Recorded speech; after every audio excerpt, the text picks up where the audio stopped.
베드로후서 3장을 보겠습니다. 오늘 베드로후서 3장의 말씀입니다. 3장 3절에서 9절까지 말씀입니다. 베드로후서 3장 3절에서 9절입니다. 제가 먼저 3절 읽겠습니다. 한 절씩 읽읍시다. 먼저 이것을 알지니 말세에 조롱하는 자들이 와서 자기의 정욕을 따라 행하며 조롱하여 이르되 주께서 강림하신다는 약속이 어디 있느냐. 조상들이 자랑으로부터 만물이 처음 창조될 때와 같이 그냥 있다 하니, 이는 하늘에 옛적부터 있는 것과 땅이 물에서 나와 물로 성립된 것도 하나님의 말씀으로 된 것을 그들이 일부러 잊으려 함이로다. 이로 말미암아 그때의 세상은 물이 넘침으로 멸망하였으되 이제 하늘과 땅은 그 동일한 말씀으로 불사르기 위하여 보호하신 바 되어 경건하지 아니한 사람들의 심판과 멸망의 날까지 보존하여 두신 것이니라. 사랑하는 자들아, 주께는 하루가 천년 같고 천년이 하루 같다는 이 한 가지를 잊지 말라. 같이 합시다.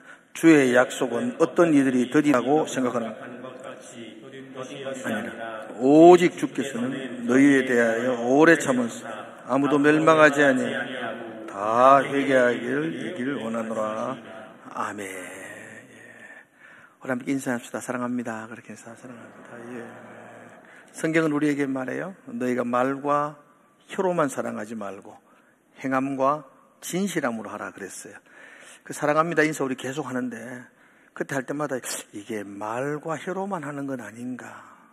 정말 그 말 속에 우리의 진실함과 그 말 속에 우리의 간절함과 마음이 담겨서 인사하는가, 그런 생각을 하면 좀 두려울 때가 있습니다. 여러분, 말과 혀로 사랑하는 게 아니고 행함과 진실함으로. 그래서 오늘 마음에 좀 진실함을 담아서 사랑합니다 그렇게 고백합시다. 옆에 분들에게 한번 사랑합니다 그렇게, 눈도 좀 예쁘게. 오늘 설교의 주제가 되는 성경 구절이 8절입니다. 8절 여러분 한번 볼까요? 사랑하는 자들아, 주께는 하루가 천년 같고 천년이 하루 같다는 이 한 가지를 잊지 마라.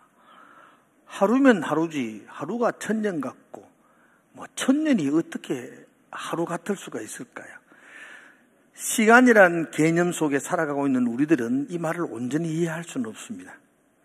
우리는 늘 시간이 이렇게 경험하고 사는데 천년이 하루 같다는 말은 이해가 안 됩니다. 그런데 이 8절에서 하루가 천년 같고 천년이 하루 같다라고 하시는 이 말씀의 핵심은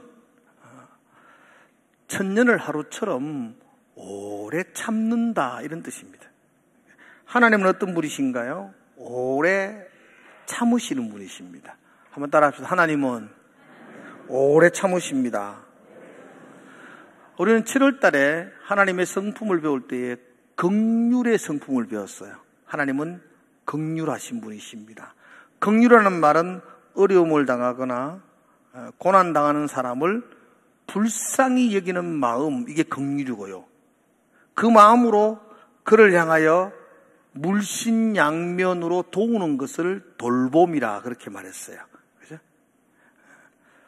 하나님은 긍휼히 여기셨다. 그렇게 말할 때 우리는 잊지 말아야 될 것이 정말 우리가 하나님께 긍휼을 입었다는 사실을 잊지 말아야 돼요. 우리가 죄와 허물로 죽었던 존재들이었지 않습니까? 우리는 소망 없는 자들이었습니다. 우리 인생에는 한 줄기 빛도 없는 자들이었어요. 하나님에게서 떨어져 나간 자들이었어요. 외인이었습니다. 그런 불쌍한 우리를 하나님은 긍휼히 여기셨고 그 아들을 보내셔서 우리를 돌보셨어요. 그래서 우리는 새 생명을 얻었고요. 우리는 하나님의 자녀가 되었고 하나님의 소망 가운데 살게 되었어요. 우리가 긍휼을 입은 사람입니다. 그래서 긍휼을 입은 그리스도인은 긍휼을 베푸는 삶을 살아야 한다. 이게 지난 한 달 동안의 총주제였습니다. 내 주변에 있는 이웃들, 내 가족들에게 우리가 긍휼을 베푸는 삶을 살아야만 한다. 이것이 하나님을 알고 하나님을 닮아서 하나님을 보여주는 성도의 삶인 것이죠. 8월 달에 설교의 주제는 하나님의 성품 가운데 8번째로 오래 참음입니다. 오래 참음. 하나님은 오래 참으시는 분입니다. 오래 참는다는 말은 포기하지 않는다는 이야기예요. 하나님은 포기하지 않으세요. 우리는 너무 쉽게 포기해요. 결심하고도 3일을 못 가요. 그죠? 작심 3일밖에 안 되죠. 그죠? 누가 그러더라고요. 가장 큰 실패는, 그죠? 실패하는 게 아니고 포기하는 것이라고. 에디슨은 전구를 발명하는데 1000번을 실패했다 그러잖아요. 근데 누가 물으니까 내가 1000번 실패한 게 아니고 안 되는 방법 1000가지를 발견했다 그러더라고요. 야, 멋있죠? 안 되는 방법 1000가지를 발견했다. 그래서 포기하지 않으면 성공한다는 겁니다. 1001번째, 1002번째, 언젠가는 이룰 수 있다는 것이죠. 포기하지 않는 오래 참음. 사실 하나님이 그런 분이셨죠.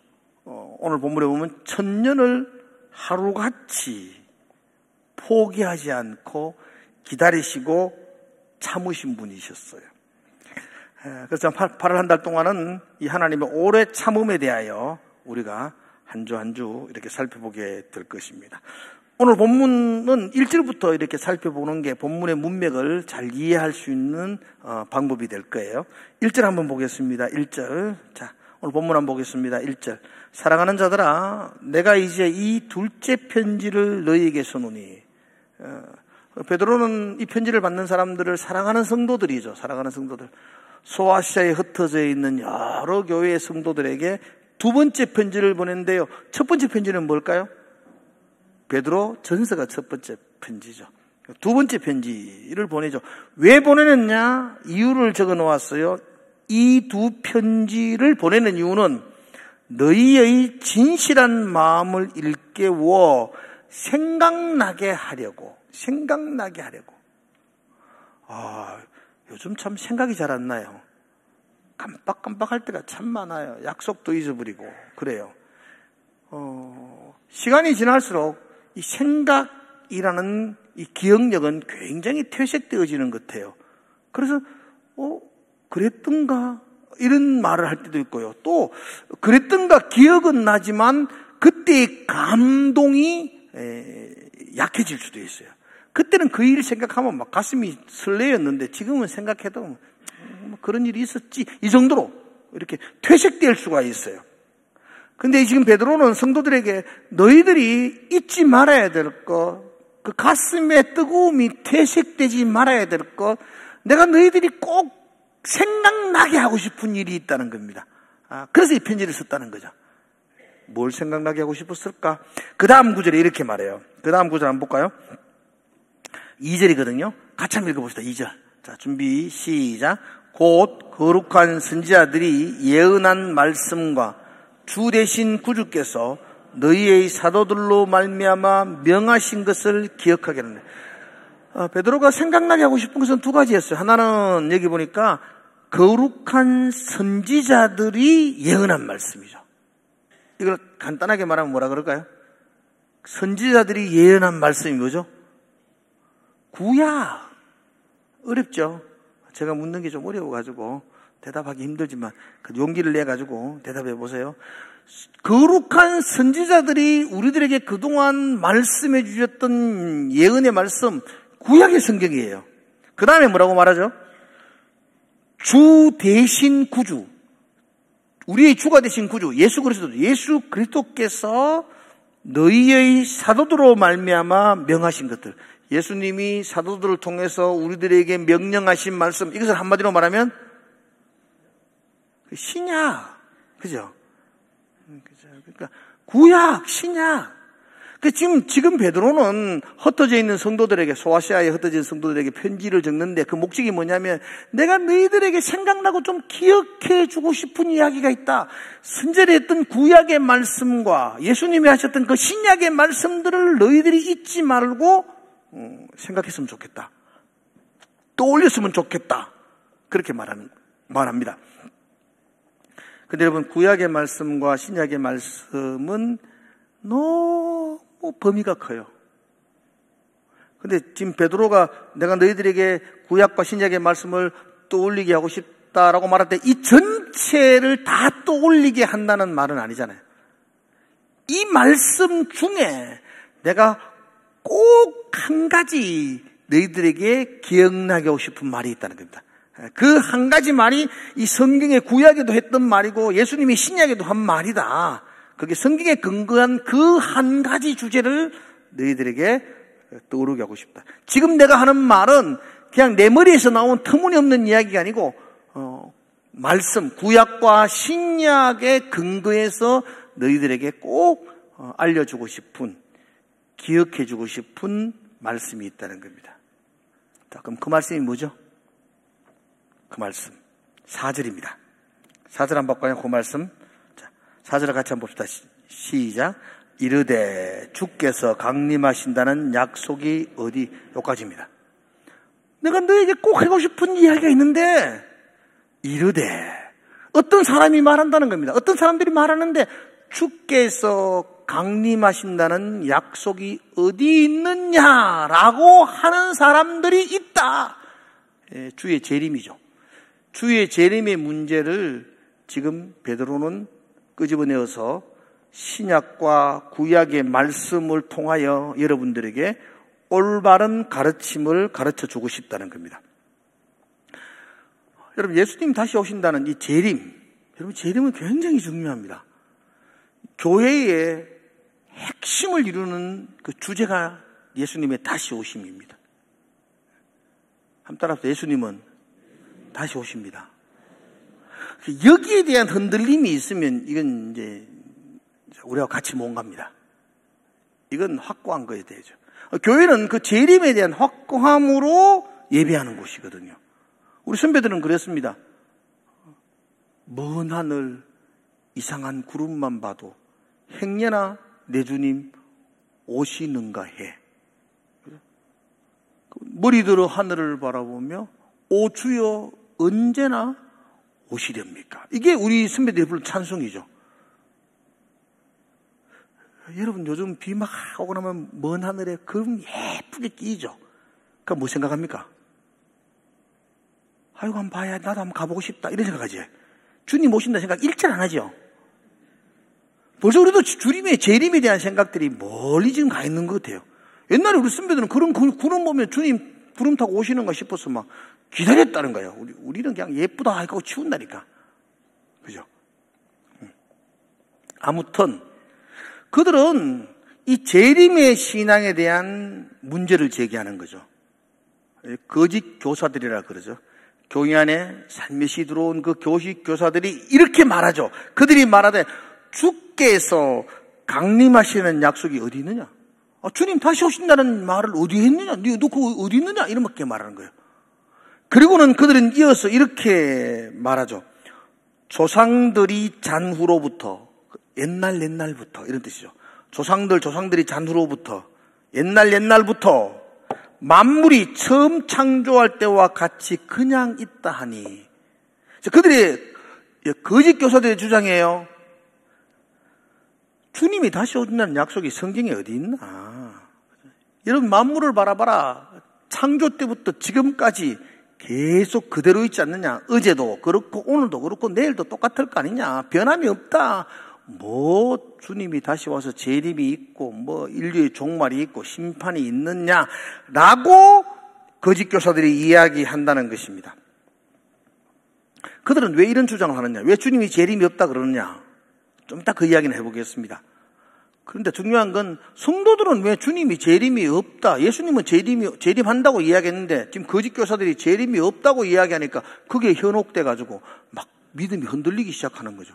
그들이 왜 이 거짓 교사들에게 믿음이 흔들리나? 주님이 재림한다는 걸 굳게 믿고 가야 될 거 아니냐? 왜 이게 흔들리기 시작하느냐? 그 이유를 먼저 한번 봅니다. 예수의 재림에 대한 이야기의 약속은 가장 구체적인 약속은 예수님이 마태복음에도 하셨지만 사도행전에 보면 이렇게 말해요. 사도행전 1장 9절이거든요. 한번 같이 한번 볼까요? 1장 9절. 한번 뜨니까 한번 같이 읽읍시다. 준비 시작. 이 말씀을 마치시고 그들이 보는데 올라져 가시니 구름이 그를 가려 보이지 않게 하더라. 지금 예수님이 말씀을 마치시고 하늘로 올라가세요. 구름이 가려서 보이지 않는다 그래요. 어떤 말씀을 마치시고? 사도행전 1장 8절에 보면 오직 성령이 너희에게 임하시면 너희가 권능을 받고 예루살렘과 온 유다와 사마리아와 땅끝까지는 내 증인이 되리라 말씀하시고 주님이 구름으로 올라가셔요. 성천하셨어요. 그리고 11절의 말씀을 보면 예수님의 성천하심을 바라보고 있던 제자들을 향하여 이렇게 말씀하죠. 11절 한번 보겠습니다. 같이 한번 읽어보겠습니다. 자, 한번 같이 한번 볼까요? 준비 시작. 이르되 갈릴리 사람들아 어찌하여 서서 하늘을 쳐다보는 너희 가운데서 하늘로 올려지신 이 예수는 하늘로 가심을 본 그대로 오시리라 하였느니라. 예수님 올라가시는 걸 보면 제자들은 갈릴리 사람들이잖아요. 제자들이 보고 있으니까 예수님 옆에 있던 천사들이 그렇게 이야기하죠. 하늘로 올라감을 본 그대로 오실 거다 이렇게 약속해 줍니다. 그죠? 왜 쳐다보면서 발 동동 굴리고 이상하게 생각하느냐? 이상한 거 없다. 올라가는 거 너 봤잖아. 그대로 다시 오신다 이 말이죠. 근데 이 헬라어를 잘 분석해 보면 이 올라가면 그대로 오시리라 이 말씀은 속히 임한다 이런 의미가 담겨져 있어요. 그래서 이 말씀을 들었던 제자들은 예수님이 곧 오실 거라 생각했어요. 다음 달에 그것도 1년 후에 예수님이 하늘로 올라가셔서 예수님 십자가 죽으시고 3일 만에 부활하셨던 것처럼 하늘로 올라가셔서 다시 오실 때도 곧 임할 거라고 생각했습니다. 근데 문제는 1년이 지났는데 예수님 안 오셨어요. 5년 지났는데 오셨나요? 안 오셨어요. 10년이 지났어요. 10년이면 강산도 변한다는데 안 오셔요. 오실 기미가 점점 더 안 보여요. 20년이 지났는데도 안 오세요. 지금 베드로 후서에서 이 편지를 기록할 때가 AD 한 66년경이거든요. 30년이 훌쩍 지났어요. 그렇게 세월이 지나면서 교회 안에는 거짓된 교사들이 들어오기 시작하는 거죠. 주님 오신다는 이야기는 영적으로 임재한다는 이야기지 뭐 하늘에서 구름 타고 다시 오신다는 그 이야기 아니다. 주님 다시 오시는 거 그건 기대하지 마라. 우리 땅에 잘 살고 우리가 주님 앞에 가면 되지 뭐 다시 안 오신다. 봐라 30년 지났는데 안 오시지 않느냐. 주님이 강림하신다는 이야기는 거짓이다. 봐라 세상은 태초부터 지금까지 변함없이 이렇게 지내왔잖아. 내일도 그렇게 변함없을 거니까 주님의 재림에 대해서 너무 기대하지 마라. 이렇게 지금 이야기를 하고 있는 것입니다. 왜 그렇게 이야기하느냐면요. 여러분 재림이 없다 그러면은 이게 3절의 말씀만 봐요. 여러분들 잘 보세요. 그들이 그렇게 가르치는 이유가 이거예요. 먼저 이것을 알지니 말세에 조롱하는 자들, 거짓 교사들입니다. 말세에 주님의 재림에 대해서 조롱하는 자들이 와서 그들이 어떻게 산다고요? 자기의 정욕을 따라 행하며 조롱하며 자신의 추잡한 삶을 살아간다는 거예요. 아이고 왜 이렇게 살아요? 그러니까 아유 재림도 없는데 뭐 괜찮아 이렇게 말해죠. 여러분 한번 이런 예를 들으면 좀 어떨까요, 여러분들? 혹시 여러분들 어떠세요? 학교 가는 게 재밌었어요? 싫었어요? 저는 재밌었어요. 안 재밌어요? 학교 가면 아들하고 놀기도 하고 수업시간에 장난도 치고 체육 시간 되면 공주가 놀아라 하지. 얼마나 재밌어요. 난 조금 불편한 게 있죠. 시험 치사서 그게 좀. 시험만 없으면 천국이죠 거기가. 친구도 있고 노는 것도 많고. 근데 꼭 노는 시동이 좀 걸리면 시험 친다 해서고. 그런 나는 뭐 관계 없는데 친구들이 안 놀락하니까 힘들잖아. 그렇지 않나요, 그죠? 봐요, 학교인데 시험이 없으면 좋아요, 나빠요? 아이들은 좋겠죠. 시험은 신앙생활의 재림입니다. 예수 다시 오시면 아닙니까? 주님이 오셔서 우리의 삶을 평가한다는 게 그게 재림이 우리 신앙의 시험이거든요. 그 시험이 없으면 자기의 정욕대로 마음대로 살 수가 있어요. 근데 주님 앞에 선다는 걸 믿는다면은 그렇게 못 살잖아요. 정결함과 거룩함으로 살아야 되잖아요. 근데 정결함과 거룩함으로 사는 게 쉽지 않다고요. 그래서 잘못된 교사들이 들어와가지고, 야, 그렇게 꼬장꼬장하게 살 필요 뭐 있노? 그냥 이런들 어따리 저런들 어따리 그냥 살아라. 주님이 재림하셔서 심판하면요, 야, 재림 없다. 창세부터 지금까지 다 변함이 없는데 뭔 재림이 있느냐. 너그 마음대로 살아도 된다. 그리고 우리가 주님 앞에 천국 가면 된다. 예수 그런 말 하는 거예요. 여러분, 이제 신학적으로 보면 이걸 영지주의라 그러는데요, 이게 보통이 아닙니다, 여러분. 그 영지주의자들은 이렇게 이야기합니다. 우리 몸은 영혼과 육체로 이렇게 나눌 수 있습니다. 맞죠? 지금 따라오고 있죠. 우리 몸은 뭐로 나눈다고요? 영혼과 육체. 영혼은 거룩한 거예요, 그죠? 육체는 그러면은, 여러분, 육체는 거룩해요, 악해요? 악하다 해요, 빨리. 악해요. 죄 짓잖아요. 그 죄 짓는데, 이 거짓 교사는 그렇게 죄 짓는데 그게 영혼이 죄를 짓는 게 아니고 마음은 아내에게만 있죠. 근데 몸이 자꾸 옆집 아줌마한테 가죠. 나는 마음은 안 뺏긴다는 거지요. 영혼은 거룩해요. 근데 몸이 자꾸 죄 짓는 곳으로 가요. 그래서 구원은 몸은 썩어서 땅에서 지옥으로 가고 영혼이 구원받는 거예요. 영혼은 죄 짓는 거 아니니까 영혼이 구원받는다는 거예요. 이 썩어서 없어질 죄로 말미암아 멸망할 육체는 마음대로 살아도 돼요. 어차피 나쁜 악한 거니까 지옥 가는 거니까 마음대로 살아서 썩어 문드러지는 거니까. 그래서 정욕대로 마음대로 살아도 내 영혼이 주를 찬양해요. 일주일 동안 지 마음대로 살아도 교회 와서 내 영혼이 주를 찬양해요. 그러면 된다고 생각해요. 이게 주님이 없다고, 재림이 없다고 말하는 영지주의자들, 거짓 교사들이 하는 이야기예요. 이해 가시죠? 그 사람들이 그렇게 시험이 없다, 마음대로 살아야 된다 하는 이 현혹에 자꾸 한 발 빠져들어가는 거예요. 그래서 베드로가 아니다. 그래 살면 안 된다. 주님은 반드시 재림한다. 다시 오신다. 다시 오시면 심판하신다. 그 이야기 하는 거예요. 자, 베드로 이야기 한번 들어봅시다. 베드로가 어떻게 이야기하느냐? 한번 볼까요? 5절 같이 한번 읽어봅시다. 5절 시작. 이와 하늘이 옛적부터 있는 것과 같고 땅이 물에서 나와 물로 성립된 것도 하나님의 말씀으로 된 것을 그들이 일부러 잊으라.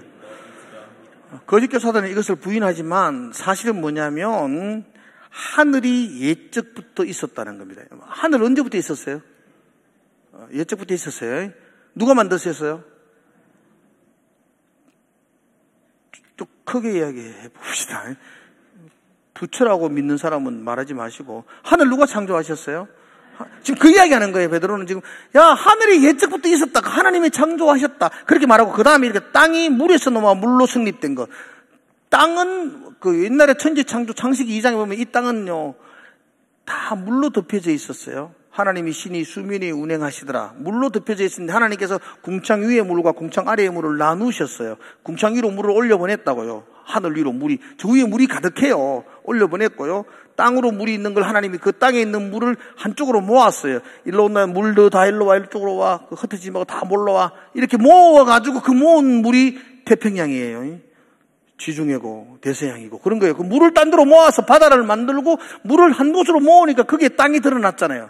그 땅이 땅이에요. 우리 땅, 지금 땅이. 누가 하셨다고 이걸? 하나님이 하셨어요. 하나님이. 이 하늘을 창조하신 분이 하나님이시고 이 땅을 창조하신 분이 하나님이시고 말씀으로 하늘과 땅을 창조하신 분이 하나님이시라는 거예요. 그리고 나서 그 다음에 베드로가 하는 이야기 한번 들어봐요. 6절 같이 읽읍시다. 시작. 이로 말미암아 그때의 세상은 물이 넘침으로 멸망하였느니라. 그들이 하나님이 창조하신 이 세상을 부인하니까 하나님이 물이 넘침으로 이 세상을 멸망시켰다는 거죠. 물이 넘침으로 세상을 멸망했다. 언제죠? 그렇죠. 똑똑하죠. 노아 홍수 때였어요. 거짓 교사들은 그동안 뭐라고 주장했습니까? 옛적부터 지금까지 만물이 변함이 없다 그랬어요. 그런데 지금 베드로 무슨 소리 하느냐? 너도 모르느냐? 물이 넘침으로 세상이 멸망받을 때가 있다. 구약에 봐라. 언제? 노아 홍수 때다. 왜 그렇게 거짓말하냐? 이 세상에 심판하고 멸망할 때가 있었다. 그리고 그리고 7절에 보면 그런 것처럼 지금도 물과 불로 하나님이 심판하신다. 논리적이죠. 그렇죠. 거짓 교사들은 주의 재림이 없다, 멸망이 없다. 왜냐하면 옛날에나 지금이나 한 번도 변함이 없다, 멸망이 없었다.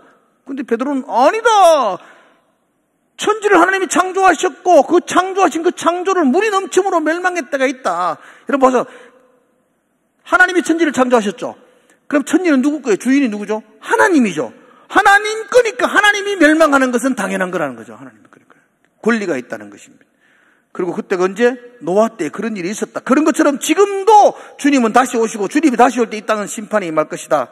지금 그게 베드로의 주장입니다.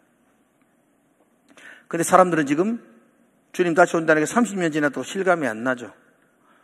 우리는 지금 주님 다시 오신다는 세상을 심판하는, 주님이, 여러분, 기억하셔야 돼요. 주님이 다시 오시면 이 땅은 끝이에요.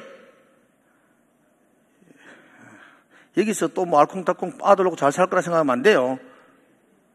이 세상은 리모델링 안 됩니다. 재건축이에요. 끝이 나고 하늘나라에서 새하늘과 새 땅에서 우리가 살아가는 삶이 있지. 이 땅은 다시 없어요. 그러므로 예수님이 오시면 끝이에요, 끝. 지금 예수님 오셨다는 사람들이 참 많은데 그 사람이 거짓말이 이게 오면 끝인데 안 끝이니까 그게 걱정이에요. 오면 끝이에요, 끝. 근데 와가도 계속 지나가요. 그러면 그건 이단이에요, 그게. 예수님 오시면 더 이상 뭐가 없어요. 초림의 예수님은 우리를 구원하러 오셨지만 재림의 예수님은 심판하러 오세요. 그러니까 이게 끝이 난다고요. 보세요.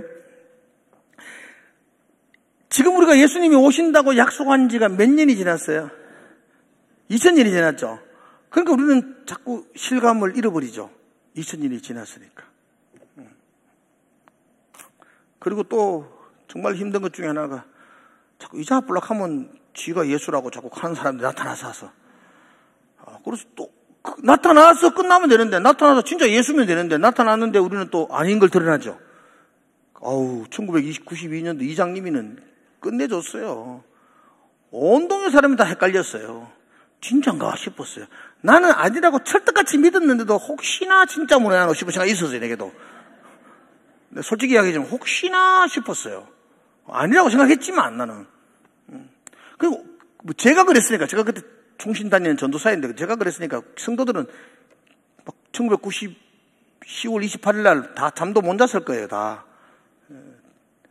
이런 아닌 게 드러나고 또 무선명이가 드러나고 막 안산호에 지가 하나님 켰다가 죽을 뿌니까 막 부인이 나와 또 자기가 또 하나님이라 하고 막 또 어머니 하나님 켰었고 막 지금 이만희가 나타나고 지금 이런 것들이 자꾸 일어나니까 우리가 주님이 재림한다, 다시 오신다 이 말에 대해서 자꾸 퇴색되어지는 것 같아요.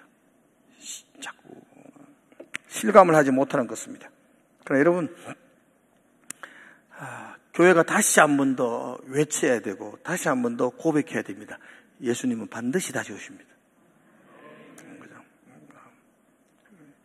여러분이 믿든 안 믿든 이 땅의 심판은 반드시 일어날 것입니다. 이 재림을 믿고 사는 사람과 안 올 기라 생각하고 사는 사람하고는 천지 차이입니다. 신앙의 전도가. 이솝 우화에 보면 양치기 소년 이야기 나오죠. 다 아시죠? 소녀가 양을 치고 있는데 양치는 게 그게 얼마나 지루해요. 뭐 풀을 비가 양을 주면은 뭐 재미있을지 몰라도 가만히 있으면 양이 알아서 풀 뜯어 먹잖아요. 양치기 소년 할 게 없잖아요. 가만히 있으면 되니까. 심심한 거야. 며칠을 하니까 막 심심해 죽겠어. 그래서 그가 했는 게 늑대가 나타난다 아니었어요. 늑대가 나타난다. 그래 막 동네 아저씨들 다 올라와가 뭐 어디 그러고 얼마나 재밌는지. 그 다음날도 또 가만히 있다 늑대가 나타났다. 그러니까 또 다 올라오고 막 몇 번을 그랬다고 하는데, 근데 진짜 늑대가 나타나니까 막 늑대가 나타났다고 호암치도 아무도 도와주지 않더라. 그래서 다 죽었더라. 뭐 이런 이야기인데 교훈이 뭐죠? 거짓말 하지 마라. 영적으로 이 교훈은 늑대는 반드시 나타난다. 넉대는 반드시 나타납니다. 주님의 재림은 반드시 이루어집니다. 이장님이 같은 게 10벌이 와도 2000년이 지나더라도 주님의 재림은 반드시 일어납니다. 한번 따라합시다. 넉대는 반드시 나타난다. 기억하셔야 됩니다. 예수님의 재림은 반드시 일어나게 됩니다. 문제는 그게 지금 2000년이 지나고 나니까 그게 우리의 마음에 퇴색되어져 간다는 겁니다. 근데 여러분 조금만 생각해 보세요. 조금만 생각해 봅시다. 여러분 보세요. 우리는 시간이라는 개념 속에 살아가요. 1시간, 2시간, 3시간, 어제, 오늘, 내일. 그런데 정말로 다 이해를 못하겠지만 하나님의 세계, 영적인 세계, 그 묵시의 세계는 시간이 없습니다. 아세요? 하나님의 세계에는 어제와 오늘이나 내일이 동일한 거예요. 동일한 거예요. 그래서 예수님이 그 계시록에서 계속 이야기하잖아요. 어제도 계셨고 오늘도 계셨고 장차 오실리. 똑같은 거예요. 제가 참 한 번씩 설명하는데 이 개미가 이쪽에서 이렇게 개미가 행진을 들고 걸어오잖아요. 쭉 이렇게 걸어오는데요. 이 개미에게 있어서 뒤에는 과거죠. 앞에는 미래잖아요. 나가야 될 길이 지금 현재잖아요. 개미에게는 과거와 현재와 미래가 있지만 내가 나무 위에서 이래보면 이 다 똑같은 거예요. 이게 한 시야에 들어오는 거예요. 하나님이 보시기에는 우리의 모든 역사가 한 현재예요. 현재. 요한계시록 제가 설교할 때 계속 반복했죠. 하늘의 흰 옷을 입은 허다한 천사들이 그 14만 4천이 반복해서 말했죠. 허다한 천사들이 14만 천사들이 흰 옷 입은 자들이 하나님을 찬송하고 그곳에서 예배합니다. 구원하심이 하늘에 계신 아버지와 어린 양에게 있습니다. 구원하심이 하나님에게 있습니다. 그 찬송하죠. 그 14만 4천 명들이 흰 옷 입은 자들인데 그 사람들이 누구예요? 어렵죠. 그 사람이 누구죠? 그 사람이 내예요. 내가 지금 어디 있어요? 거기 있고 내가 지금 어디 있어요? 여기서 살아가는 거예요. 나는 지금 여기서 살아가고 거기서 찬송하는 거예요. 하나님의 시각 쪽에서 나는 반드시 14만 4천 안에 들어갈 거예요. 여러분 안 들어갈 사람 몇이 계시죠? 들어가세요. 여러분도. 그럼 여러분들이 여기서 예배하고 있고 거기서 예배하는 거예요. 여러분들이. 요한이 그걸 보는 거예요. 환상 가운데 요한은 지금 밤모섬에서 죽을 고생하고 있고 내가 더 살아야 되나 이 교회는 끝나는 거 아니냐라고 절망 가운데 있는데 하나님이 그에게 보여주는 게 14만 4천 하늘을 보여주는 거죠. 네가 여기 있다. 너는 지금 이렇게 승리할 거야. 너 지금 여기에 고난받고 있지만 넌 지금 예배하는 자리에 여기 있어. 그래서 힘내라. 이긴다. 승리한다. 그게 요한계시록이잖아요. 아멘이세요? 하나님의 관점에서는 우리가 지금 여기에 있고 천국에 있는 거죠. 하나님의 관점에서는 과거와 현재와 미래가 동일하다는 거예요. 어제도 계시고 오늘도 계시고 장차 오실 이가 말씀하는 거죠. 그분에게서 시간은 개념이 없어요. 그분에게 하루가 천년 같으신 분이세요. 그분은.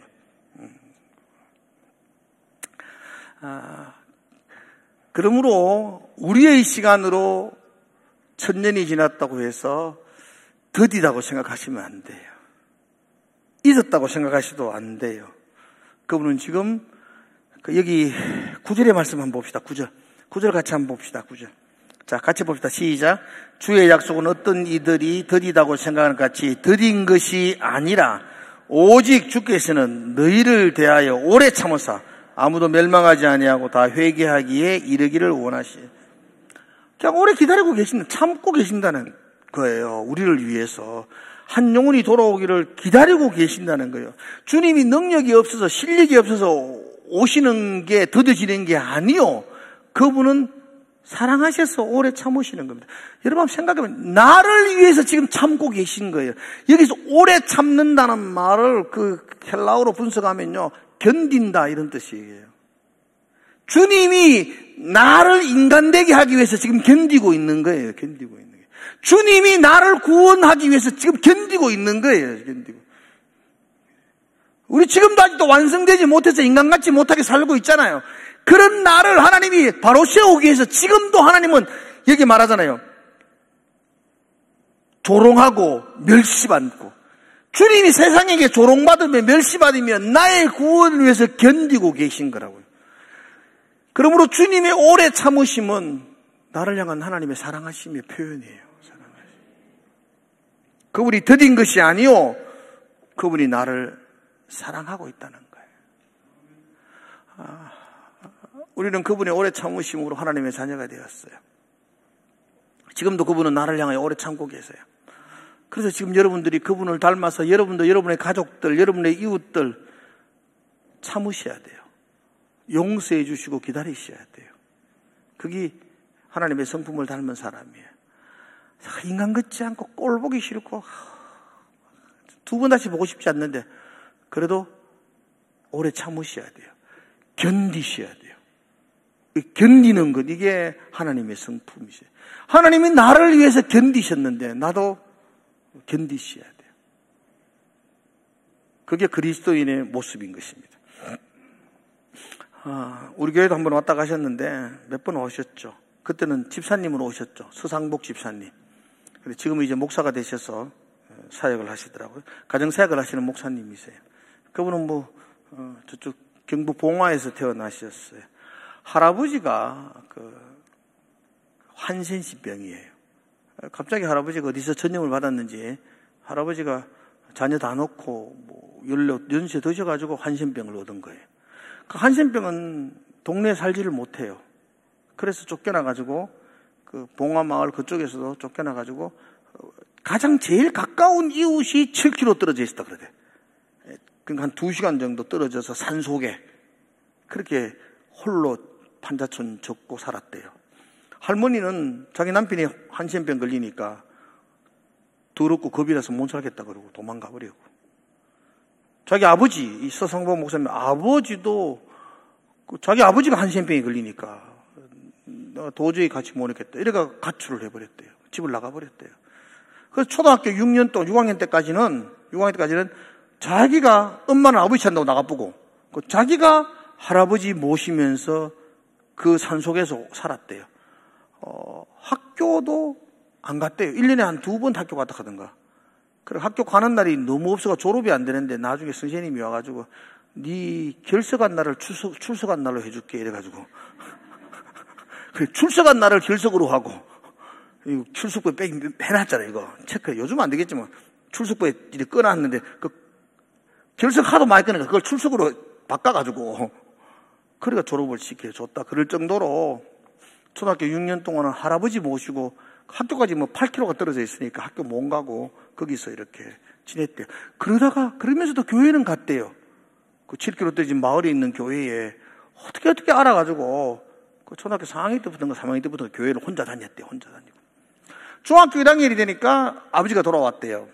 아들 중학교 가야 되는데 거기서 중학교 못 가니까. 그래서 아버지가 아들과 가족들을 데리고 그 강원도 탄광촌으로 들어가시고, 할아버지는 이제 한센병이니까 소록도로 이렇게 병원으로 해가 소록도로 보냈다. 그렇게 말하더라고요.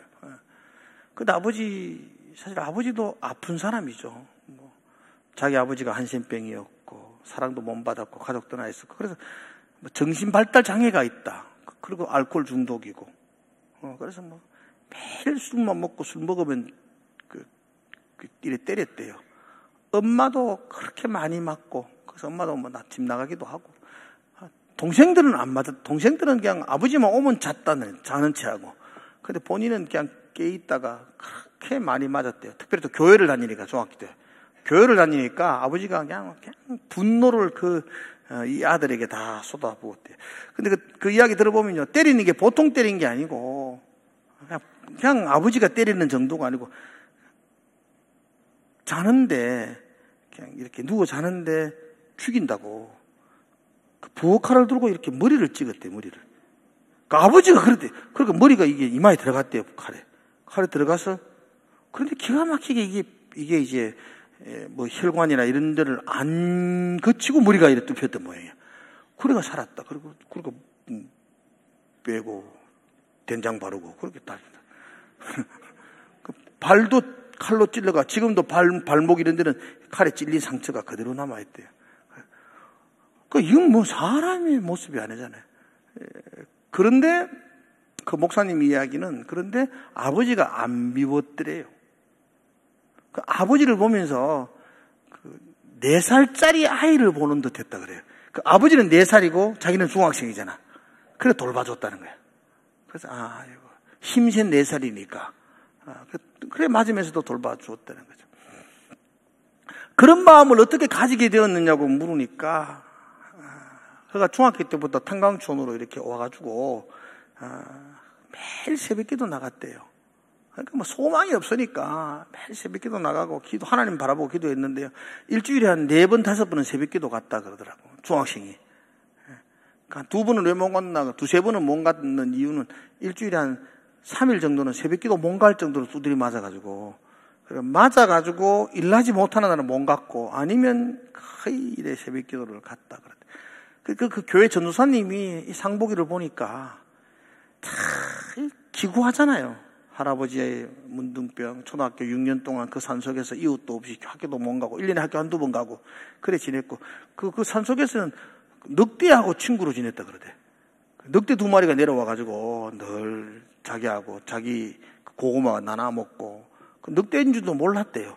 그 강아지인 줄 알고 그렇게 친구로 지내다가 나중에 알고 보니 거기 늑대였더라. 그렇게 살았으니까, 그러니까 사람들하고 대화가 안 되니까 말도 잘 못하고요, 중학교 갔는데도. 그러니까 얼마나 불쌍해요. 그 전사님 보니까 너무 불쌍한 거야. 그 전사님이 어느 날은 새벽기도 마치고 상보가 일로 온나 그러면서 내가 네 한번 안아볼게 이렇게. 그래서 그랬어요. 가만히 있으니까 전사님이 자기를 안고 한 10분 동안 울더래. 그리고 다음 주일 가니까 교회에 이렇게 전단지 큰 이래 종이 하나가 벽에 붙었는데, 상복이 안아주는 당번 이래가지고 1월 1일 날은 전도사님, 2일 날은 뭐 장로님, 3일 날은 순이 엄마, 이래가 사람들이 막 이래 자기 이름을 기록하는 거야. 상복이 안아준다고. 그래가지고 교회 갈 때마다 어떤 사람이 와가지고 오늘은 내가 당번이다 그러고 이렇게 매번. 그런데 앉는 사람마다 자기를 안고는 그렇게 울면서 기도해 주더래요. 그러니까 그 자기는 힘든 줄 몰랐대요. 아버지가 그렇게 말해도 이렇게 안아주는 사람들 때문에 막 위로를 받고 힘을 얻고, 그러니까 아버지가 4살로 보이는 거야. 돌봐줘야 되겠다. 결국 할아버지도 초록도에서 자기가 예수 믿게 하고 이렇게 보내고, 이분이 아버지도 71살 때 아버지도 회개하고 보면서 상보가 네가 사는 게 천국이다. 그리고는 돌아가셨다 그러더라고. 다 회개하고. 엄마는 지금도 모시고 있대요. 86세 엄마 지금도 모시고. 그 책에 86세니까 지금 90 더 됐겠다 모르겠다만, 그때까지 제가 책을 볼 때까지는 모시고 있고, 가족이 천국이고. 자기가 그렇게 해서 지금도 가정을 살리는 가정사역자로서. 그러니까 그 후분에게 아내가 그렇게 말한대. 아내가 그렇게 말해. 당신은 참 하나님 같다고. 그렇게 말한다. 여러분, 제가 하고 싶은 이야기입니다. 사랑을 받았고, 그럼 사랑하는 사람이 되는 거예요. 사랑을 받았기에 사랑을 나눌 수 있는 사람이 되는 거예요. 하나님이 여러분을 사랑하셨어요. 천년을 하루같이 오래 참으셨어요. 여러분도 사랑해 주십시오. 오래 참아 주십시오.